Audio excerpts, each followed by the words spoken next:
A fire erupts on the Wizard and suddenly everything is at risk.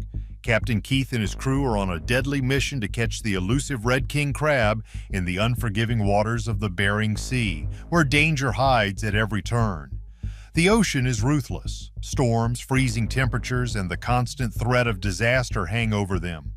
Their survival is not just about skill, it's about beating the odds. Will they survive this hunt, or will the sea prove too much to conquer?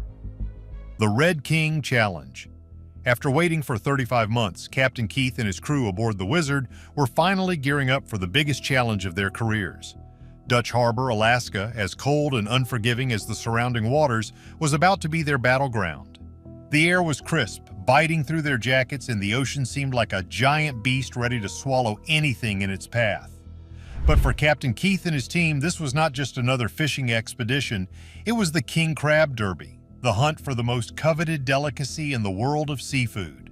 If you've ever dreamed of earning a six-figure paycheck, this is the way to do it.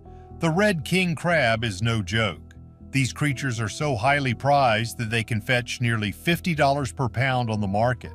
That's not just lunch money, it's life-changing money. But as any seasoned fisherman will tell you, the ocean doesn't hand out its treasures easily. It's a game of patience, skill, and sometimes a little luck. The demand for Red King crabs had reached a fever pitch, and after 20 years of fishing in the traditional style, Captain Keith was taking his crew into uncharted waters, literally and figuratively. This season, they would dive headfirst into derby-style fishing, a fast-paced, high-stakes approach pushing their endurance to the limit. If they could catch enough crabs, they'd walk away with a windfall. If not, they'd be back to square one. And let's be honest, no one likes square one. With its towering mass and powerful look, the Wizard was more than just a ship, it was a symbol. It had survived storms, frozen decks, and the brutal Alaskan waters time and again. Keith's crew, a mix of hardened veterans and young blood eager to prove themselves, were all in. The excitement was at its peak. You could practically feel the tension as the crew shuffled about the deck, preparing the pots, checking the gear, and doing everything to make sure they were ready to face whatever the ocean had in store. But there was more to this than just catching crabs. Captain Keith had a bigger goal in mind. This was not just about the thrill of the hunt or the promise of a nice paycheck. No, this was about proving something, about showing the world that his crew, his Wizard, could still dominate the waters even after all these years. They were ready to make history, one crab pot at a time. How much would they need to catch to hit that elusive six-figure target? How long would it take to haul in enough crabs to make this derby worth it? As Captain Keith's crew prepared to head deeper into the frigid waters of the Bering Sea, the pressure was on. The clock was ticking.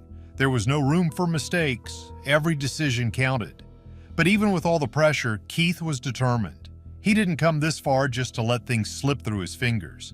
This wasn't the first time he'd set out on a mission like this, and it certainly wouldn't be the last. But this season, this derby was going to be something special. The crew was ready, the Wizard was ready. But the big question was the ocean ready for them? The plan before the hunt. The crew moved around in a flurry of preparations, double-checking gear, tying knots, and making sure every tool was in place. There was no time for slacking off. The stakes were high. Captain Keith's goal was clear: find the crabs, and fast. But this wasn't going to be a regular fishing trip. Keith had a plan. He wasn't just going to cruise through the icy waters hoping for a bite. No, he had a secret weapon: temperature sensors. The waters off Alaska could be unforgiving, and crabs are picky creatures. They only stick around when the water's just right, too warm and they scatter, too cold, and they move deeper into the sea. Keith needed to find that sweet spot, and he needed to do it fast. Crabs thrive in cold water, but there's no way to know exactly where they'll be unless you measure the temperature at different depths. That's where the sensors came in. Keith attached the little gadgets to the crab pots before sending them to the depths below. These sensors would measure the temperature as the pots sank, giving Keith a clear picture of whether or not the crabs were hanging out in the area. If the water was cold enough, around 45 degrees at the bottom, then Keith would know they were in the right spot, but if the temperature was too warm, they'd need to move on.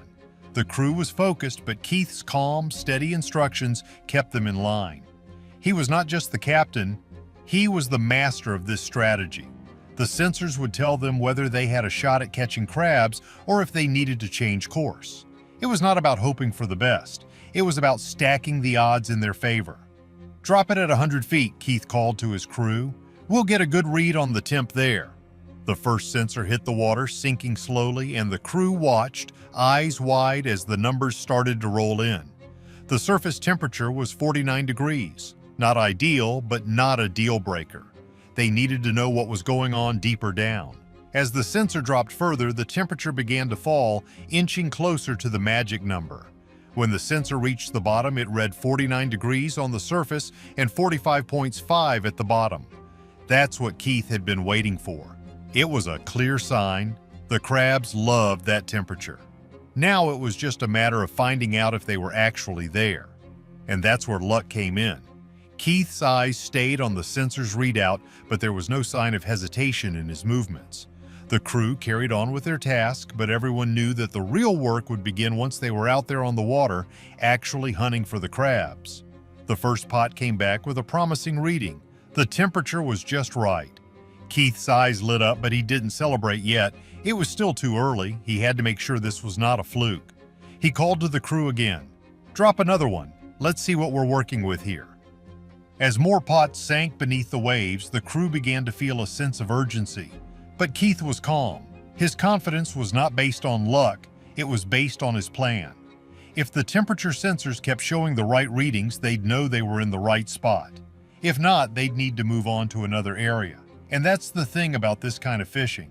It's not just about throwing a pot overboard and hoping for the best, it's a game of strategy and patience. Keith's careful, calculated approach was paying off, but there were no guarantees. They still had to wait for the sea to reveal its secrets. The hunt begins. The day had finally arrived. The Wizard was ready to leave the dock, its massive hull casting a shadow over Dutch Harbor. The crew could feel the tension in the air, the excitement mixed with a hint of nervousness. It had been months since they'd last set out to hunt for red king crabs, and today was the day they were going to make it count. Before they left, Captain Keith called in a little good luck charm. A pastor stood at the bow of the ship, chanting words of blessing, his voice rising over the steady thrum of the ship's engines. He read fortune lines, offering prayers for a safe journey, hoping the gods of the sea would smile down on them. For a moment, it almost felt like the crew was part of something bigger, something ancient. Maybe it was superstition. Maybe it wasn't. But in these waters, you take all the help you can get. With the blessing complete, the Wizard pushed off the dock, leaving Dutch Harbor behind. Captain Keith had chosen their destination carefully. The ocean stretched out before them like an endless, dark abyss. It's easy to get lost in these vast waters, but Keith wasn't worried. He had a plan.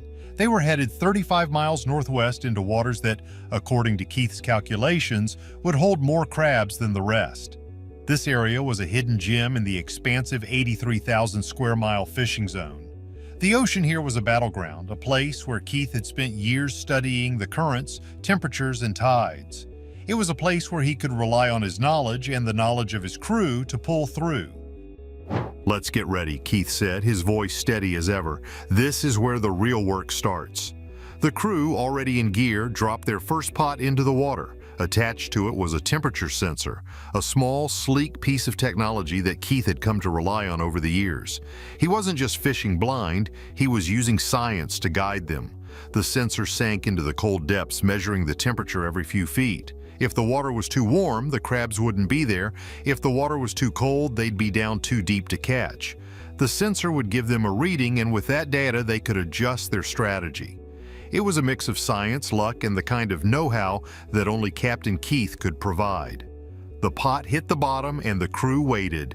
The first reading came in, 45 degrees, perfect, the magic number. Keith's eyes flickered with a hint of satisfaction. He knew this spot was promising, but it was one thing to have the right temperature, it was another thing entirely to find the crabs themselves. They dropped more pots. The Wizard moved slowly through the water, its engines humming a constant rhythm, the crew working in perfect sync. They weren't just tossing pots into the sea and hoping for the best. Each drop was a calculated risk and each pot was a small investment. If the sensors didn't show the right temperature, they'd have to shift their location, and every move took time. But as the first pot came back, the crew's mood shifted. There it was, the unmistakable sound of success. The pots were heavy, loaded with the kind of treasure they'd been hoping for. Red king crabs, a whole batch of them. Not just a few, but 59 crabs. The kind of catch that would make any fisherman's heart race. It wasn't luck, it was strategy. Keith's careful planning, combined with the technology and the crew's skill, had paid off. It felt like a huge victory, but there was no time for celebrating yet. They were just getting started. They had plenty of pots to drop and plenty more crabs to find. With each successful pull, the excitement grew. The wizard was not just catching crabs, it was catching them by the potful. Each one came up heavy, packed with crabs, their bright red shells glinting in the morning light. It was a sight to behold. Keith stood at the helm, watching it all through his cabin. He knew they were on track to make a serious haul. And yet it wasn't just the crabs that made this moment special. It was the way the crew worked together, how they moved like a well-oiled machine. They were a family, each one depending on the other to make this journey a success. Keith had built that sense of camaraderie over the years, and today it was paying off. But as the sun climbed higher in the sky and the crew worked tirelessly, one question popped out. Could they keep this momentum going, or was the ocean about to throw a curveball their way? The crabs were biting now, but would that luck last? And more importantly, what would happen if things took a turn for the worse? Fire on board. As the wizard plowed through the cold waters, Captain Keith's plan was falling into place. The temperature sensor read 46 degrees, the perfect conditions for the crabs. Pots were coming up full and the crab schools seemed endless. The crew, though exhausted, was on fire, their spirits lifted with each successful pull.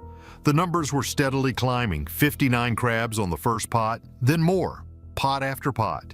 It was not just luck anymore. Keith's strategy was working and the crew was getting excited. They were doing it. The wizard was proving itself once again. They were on track to make a big haul, and the promise of a big payday was starting to feel real.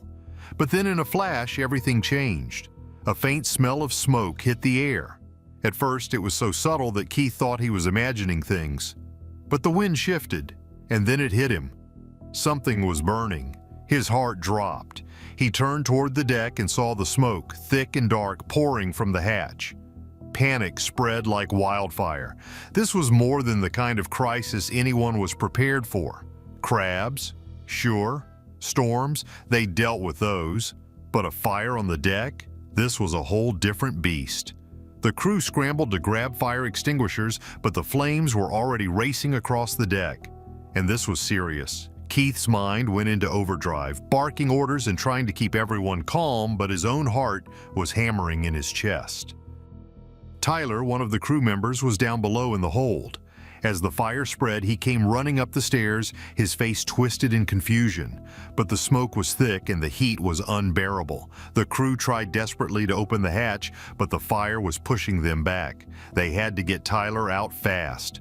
"Tyler, get out of there!" someone yelled. But it was too late. The smoke was choking and the flames were too close. Finally, they managed to pry open the door. Tyler stumbled out, gasping for air, covered in soot. His eyes were wild with panic and his coughs were ragged. The crew rushed to get him oxygen, but the damage was done. He was shaken, barely able to breathe. Keith's chest tightened as he watched his crew scramble to help. These weren't just workers on his ship, they were family. To see one of them in that condition was terrifying. But Tyler was alive. That was the most important thing.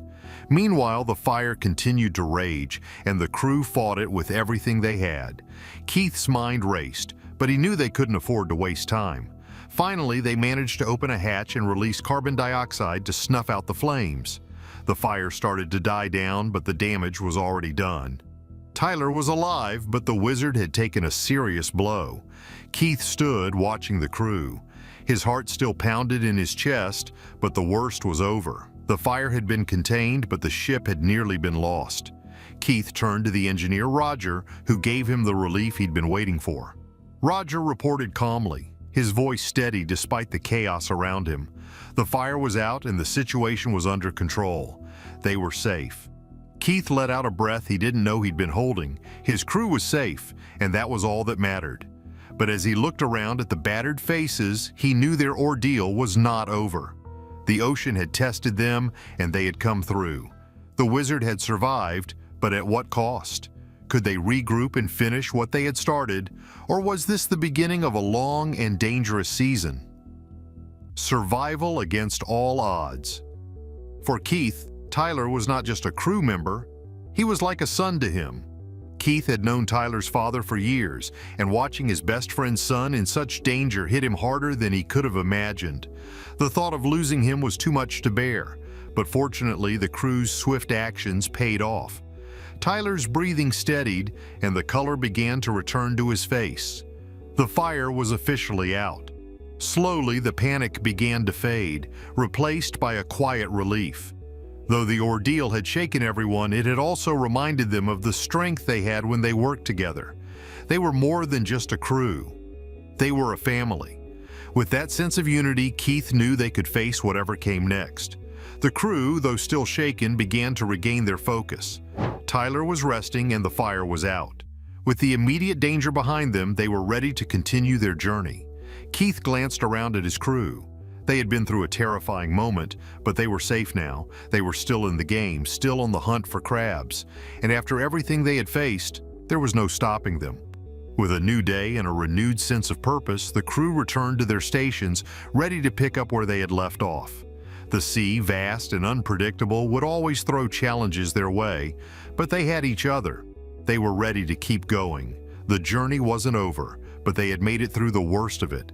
And now, with the fire behind them, they were back on track, stronger, safer, and more determined than ever to finish what they had started.